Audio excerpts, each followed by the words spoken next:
Hey, what's going on, guys? It's your girl Shy Gemini, and I'm coming to you with another recap for Love and Hip Hop Season 5, Episode 2. And when I tell y'all it was lit, it was lit.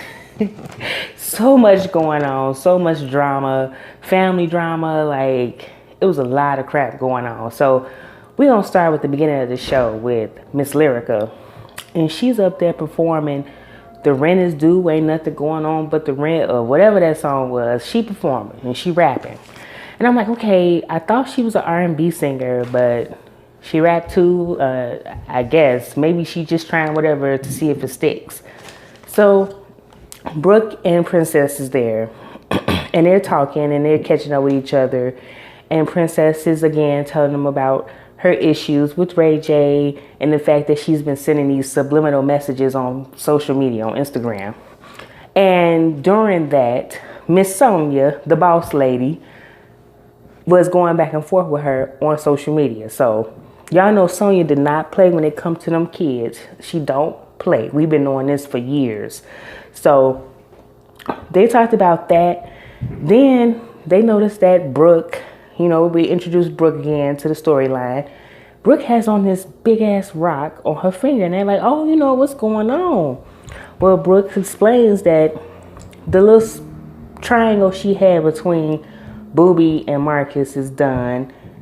Her and Marcus tried to stay away from each other, but they are trying to see where their future's gonna go. But it's a strange situation. So Brooke explains that Marcus came to her mother's house, I guess during the holidays, and he brought a ring over there to show Brooke's mom that I guess when he get his shit together, they're gonna get married. But he wasn't gonna really propose at that moment. And I'm like, I don't know if I would have did that. Like, why would you do that? So while he's talking to Brooke's mom and he pulls out the ring, Brooke snatches it from him and puts it on and starts wearing it. So she's gonna keep it on until he get done doing what he doing, because she ain't giving him none. She said it's closed down there. So she gave him permission to actually go out and sow his royal oats. And I'm like, really, Brooke? Brooke is crazy, y'all. Just seeing her interaction in this first scene or whatever, and the way she was talking, she's crazy. I'm like, okay, girl, he didn't propose, but you get married. Okay. Princess is basically going back and forth on if she's gonna do this gender reveal with Ray J, because she's still pissed off at him, and she hadn't even seen him. She still at this point had not seen Ray J. He just showing up at this thing that Lyrica was having. He pops up on her, and he tells her that they're still trying to plan this gender reveal in the baby shower, and what she needs to do is apologize to the family. Now, why does she need to apologize to the family? If anything, she may owe you an apology for putting out some type of accusation or something that you didn't do, but why is she apologizing to the family? Those Norwoods are definitely about their reputation and what people think of them, because remember, Brandy faked the whole marriage when she was pregnant with her daughter because of her image. And Miss Sonia broke her up, her and what's his name, Wanye from Boys to Men, because he was older than her, and I guess it wouldn't fit her image, so she broke them up. So we know they care about their image. But before he came, he popped up actually. Princess asked Lyrica about the shade that she and K Michelle was throwing on social media. So Lyrica lets her know that basically K Michelle tried her. She went to go see her. She went in on her, called her Storm, told her she was a spoiled brat, and she's in a fake marriage, and she's trying to sleep with Safari. So when that bit of information came out, Brooke started looking like that dude that people be using on that meme where he had a drink in his hand and he got the cap on backwards, and he like, that's how Brooke was looking. Like, girl, yeah. And then Brooke lets it be known in the confessional that she was flirting. They were flirting with each other. So This is the second person, Lyrica. So, we need to clear this up with your husband because you ain't looking good right now, to be honest. So, A1 is in the studio and he had Marcus Brooks dude to meet him. And A1 asked about the relationship between Marcus and Brooke, and he was basically letting him know she gave him the green light to do whatever he want, and that's exactly what he's been doing, whatever the hell he wants. So he having a good time, and he is sowing his royal oats. A1 and him talk about the beef with K Michelle, and he lets Marcus know that K showed him a text. I guess that was an exchange between Safaree and Lyrica. And the way A1 was acting was like the text looked real suspect. So Marcus lets him know he heard about Lyrica and Safaree at the Face Live event that Brooke, Lyrica, and Safaree were at. So Brooke has told Marcus that when she saw them interacting with each other, that I guess it was totally jacked up. So A1 is really pissed now. And again, now this is the third person that's telling him about his wife and Safaree. Bridget and Kay have a spa day. Speak about Paris and Kay possibly restoring their relationship with each other. So Bridget tells her that she gave her her number and she hoped they can talk. And Kay was actually open to it. I was shocked because we know how Kay is. She was actually open to talking to her. So I'm like, interesting. I wonder if they're going to duke it out and be fighting. Go over to Apple Watts and she's meeting with Lyrica. And after this scene, I have a new respect for Apple, and I feel like I like her. I know it's only the second episode, but I don't know. Like, this was super cool to me. She meets with Lyrica to apologize to her and basically explain, like, look, I know I'm a stripper. I'm trying to get into the game, the music industry. And Lyrica was like, oh, you're a stripping rapper. And she was like, yeah, you can say that. She explained her story, which was kind of heavy. She said, I'm trying to get away from drinking, doing drugs, and selling my body. And I'm like, wow, that's heavy. That's real heavy. So she asked Lyrica for her permission to work with A1. And I thought that was just super cool to show your wife respect. Even though at that moment when Lyrica walked up on A1 and her, she was doing her job. I mean, she's a stripper. She was doing her job trying to make her money. But we know how extra Lyrica is. So, but I respect her for trying to talk to her and be like, look, I'm just asking you, can I have an opportunity to work with your husband? Lyrica actually gave her blessing. She said, I know that people have said that I had a problem with him working with women before out of jealousy, but really it was about getting my album done, basically. And I'm like, I kind of don't remember, but I thought it might have been both. Like, you were jealous of him working with other women and you wanted him to focus on your album. But I could be wrong. I can't remember. That was last year. So I'm glad they were able to smooth that out, actually. So while they're talking, A1 rolled up on her. He got her location, rolled up on her. Apple Watts knew some shit was about to go down, so she excused herself. I'm like, that's the best thing you could do at this point, Apple. So A1 sits down and he like, what's up with you and Safaree? Are you trying to have sex with him? And Lyrica just went totally like out of left field. She throws a drink and she starts yelling and like, I'm not gonna deal with this, I'm not gonna do this, and going crazy and screaming and throwing a tantrum and being the spoiled little brat that K Michelle described her as. Like, so we got 3 people that have mentioned you flirting with Safaree. Your husband confronts you about it, and then you start throwing a tantrum and acting crazy and screaming. But before she even got to that point, he asked to see her text And of course, the text between her and Safari is deleted, which that doesn't prove anything, to be honest. But she's like, oh, I don't keep every text and all that. And I'm like, this tantrum that you're throwing right now is making you look really bad. I mean, really bad. I would be annoyed if I was accused of something that I didn't do, but it's still a way that you handle it without making yourself look guilty. And right now, you look guilty. You really do. So she storms out, and production is actually trying to make her come back in to finish the scene because Mona paid for it. So they're like, you gotta come back in. So again, acting real suspicious and, you know, crazy.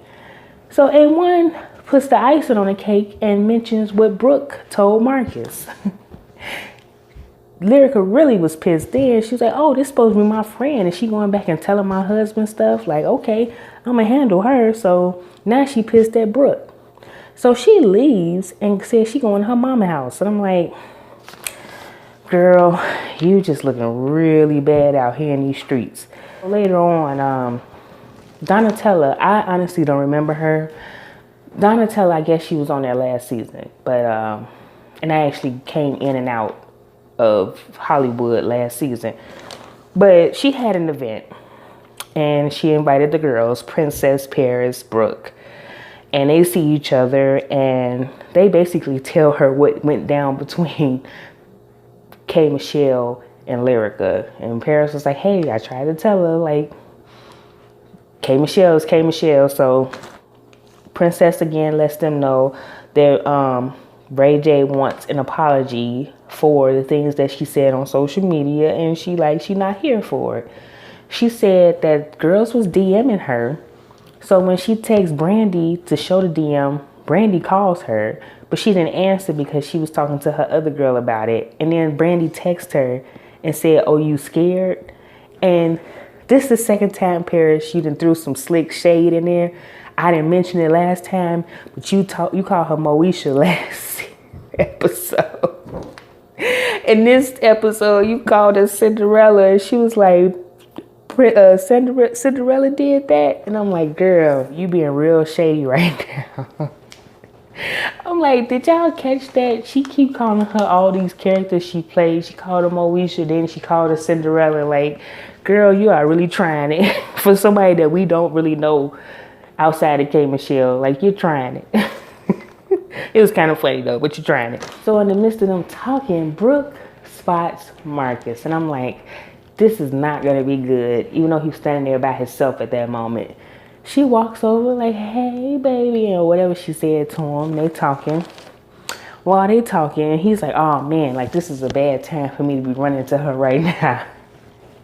So as they're talking, Stasha, whatever the hell her name is, she walks up. And she kind of looks like Brooke. I'm like, so he has a type, I see. She walks up and Brooke, knowing damn well, she gonna say, oh, is this your new assistant? Why do girls do that when they see somebody that they boo or their ex-boo or whatever is potentially talking to? They want to degrade them and act like they nothing but like an assistant or something. Oh, is this your new assistant? So the girl was like, he's like, no. And I don't know if he said that was his girlfriend or what, but you know Brooke was pissed. And you see the wheels was spinning. She's like, oh, so this is your girlfriend? This is somebody who you talking to, Marcus? Like, is this really what you want? She's like, so when did you get with her? Like 12 hours ago? Because when I talked to you this morning, you didn't have no other girlfriend. What's going on? You ain't supposed to be having no girlfriend right now, Marcus. You're supposed to only be out here just, I guess, entertaining these girls for a minute. Not nothing long term. You ain't supposed to be out here having a girlfriend and stuff. And he like trying to get her to chill. And in the process, he holding the girl back. And he grabs Brooke and he trying to fill her up right there in front of the other girl. And she's like, don't be grabbing my ass, Marcus. Don't be grabbing my ass. And the girl's like, what? Really? You grabbing her ass? Like everything Brooke said, she would reply with a question like, really, Marcus? Really? Really, Marcus? like, But in the end, and then she brought up that ring. So you gonna tell her about the ring and us getting married and all that? Yeah, no. He takes the girl off. I don't know if he went to walk her out and she left, or he left with her. I don't know. But in the end, Brooke was standing there looking stupid, basically. But that's gonna be a problem. I feel like this girl is somebody that Marcus actually may really like. So that's why you don't give your man a hall pass to go see other women, because he might actually meet somebody that he likes better than you. So don't do that. Stupid. A1 is doing his promo pics for his album or whatever, and he is still in his feelings about everything that's going on. But in the process, he has Apple Watts meet him there to, possibly discuss her putting out music and just getting out there. I think A1 really likes Apple Watts because she does seem like she's determined and she's willing to actually listen and soak it in and learn so that she can blow up to be somebody. I finally figured out who she looked like. She looks like Tiana Taylor with a mix of Tokyo Toni. I mean, spot on. If those two had a baby, that would be her, because she has a strong face just like Tiana Taylor. So, but yeah. So while they're talking, Ray J pops up. He introduced himself to Apple, but then she excused herself because, again, she could tell that some shit was going on. So he's telling A1 about his problems with Princess, and they're supposed to have this gender reveal party and baby shower, and he wants A1 and, of course, Lyrica, his wife, to be there. Well, A1's told him, if Lyrica's there, I'm not coming, basically, plain and simple. And Ray J is like, well, why? That's your wife. Like, what's the problem? So he tell him what's going on. Like, I think she's trying to sex Safari. Ray J was like, no, that can't be it. Like, that's our boy. That's our homeboy. He wouldn't do nothing like that. You need to talk to him. As a matter of fact, he coming in to LA to see K Michelle perform. So you need to definitely link up with him and see what's going on. Later on, Paris meets with K Michelle and they get to talk. You can tell K Michelle actually really missed Paris. They were really cool and she wanted to work things out with her. So they're talking. Kay was upset that she stole, regardless if it was only $50, you stole from her. So you can't minimize it. I don't care. People feel like because it's a certain amount that it's not a big deal, but a thief is a thief. $550, $500. A thief is a thief. If they didn't give you permission to use it, you stole. You stole. But K Michelle was definitely willing to forgive her. Paris wants an apology because she feels that K Michelle put it out there like she's a thief, and now it's messing with her money because people don't want to hire her and work with her because she's a thief. Again, you stole those, so how do you expect her to react? So they make up though. Kay seemed happy about it. We go to Ray J and Princess's gender reveal party, and they find out that they're having a girl. They're happy. Then Ray J tries to pull this stunt in front of everybody to get Princess to apologize to the family. And I'm like, okay, I think that's a load of crap anyway, but you told me that I'm apologizing to the family, like the immediate family, your mom, your sister, your daddy. I'm not finna apologize in front of all these people at this gender reveal party. Is you crazy, boy? And she paid him dust, and she said, thank y'all for coming. I thank my family for coming. And she walked off. After she didn't apologize in front of everybody, they stepped aside and they're talking, and her and Sonya immediately get into it about the situation. And Princess is basically standing her ground like, I'm not apologizing. Y'all need to apologize to me, actually. And why are you not holding your son accountable for the things that he did to me? So Sonya is not having it. And Sonya even almost threatened her. Like, look, you pregnant right now. And I lost a baby before, so I ain't gonna deal with you right now. I'll deal with you afterwards. By the time she had a baby, y'all should be over this. So really, Sonya, I mean, I know you wasn't threatening to fight her, but really, this was the wrong time, honestly, for y'all to even be talking about this. Y'all should have picked another day where the families could have got together and discussed it. Not at no party. So Sonya wasn't budging. Princess wasn't budging. Princess was giving Sonya the business. And I was so shocked that Brandy was actually just standing there and letting her talk to Sonya the way she was, because most folks won't do that. That's one thing I'm sensitive about myself is my mama. You talk to my mama any kind of way, I'm going off. So I was just totally shocked that Brandy wasn't saying nothing. But again, we're dealing with the Norwoods, who are all about their image. So they probably wasn't going to allow her to make them act a fool on camera, especially not for Mona Scott Young. So that's probably what it was. So then after Sonya walks off, then she gives Brandy the business. And she was like, you trying to call me out on how I'm acting on social media, but you be on social media all the time clapping back at people. So are you a good example with your raggedy, broke ass? That's a Married to Medicine reference.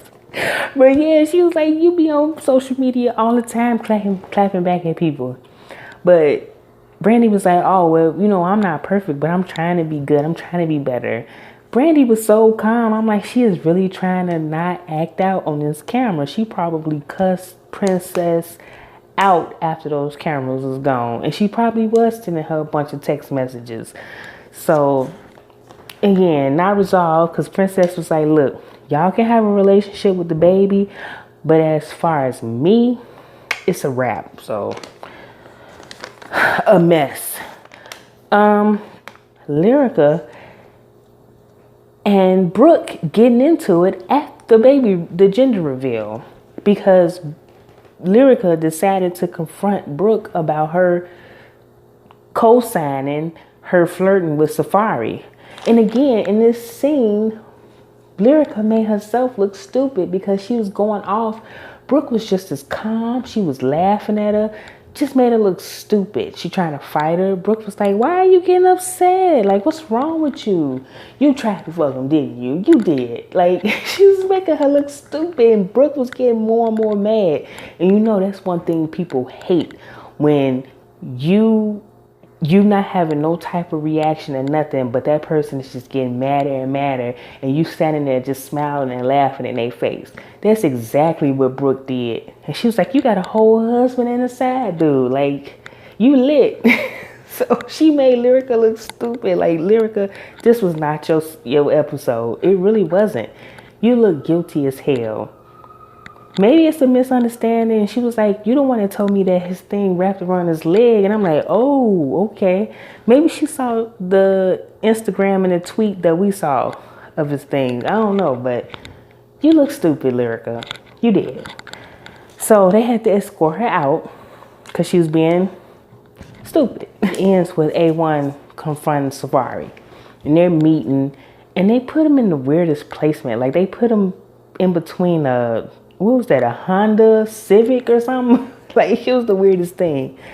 And A1 asked him, like, man, you trying to get with my wife? Like, why is you texting my wife? What's going on? And he was like, it is what it is. And I'm like, Safari, I like you, but your response to A1 was just totally suspect. That's your boy. If anything, you would have been trying to clear it up. Like, no, you know, I wouldn't disrespect you. That's your wife. You my guy. I would never do that. But you was almost like, okay, and like, what's the big deal? And then you said, bitches love me, or something about bitches. And A1 was like, bitches? Like, what? And that triggered him. He tried to jump over the car and slap the shit out of Safari. I'm like, Safari, your response was totally whack. That's your boy. You should have been trying to clear that up. I guess y'all was doing it for the cameras, though, because ain't no way in hell in real life a man is going to say something like that to his boy's like to his boy about his wife. Like, it's gotta be for the scene. But that was it.